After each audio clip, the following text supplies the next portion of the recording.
Hope you guys are doing well. Welcome back. So in this video, I'm going to show you that how you can import the picture in Adobe Lightroom. So let's start. So first of all, what we have to do, we have to open the Adobe Lightroom. So as you can see, I've already opened it. After that, simply we need to go to the library section. As you can see, here's the library section.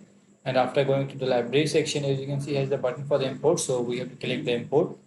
After clicking on the import, as you can see, now we need to select the source that where from we want to import the picture. For example, I'm going to click on this, and now I have to select that where from I want the picture. So let's select the picture. As you can see, now here we have to select the picture. For selecting the picture, you have to check the picture, and now as you can see, it's the option for the check all or uncheck all.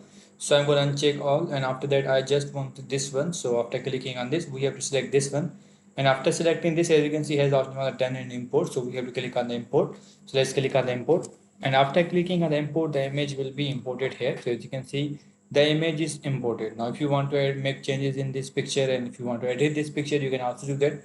So in this way you can import a picture in this way you can import a picture in Adobe Lightroom. So I hope you guys understand this video, that how you can import a picture in Adobe Lightroom. So see you guys in the next video.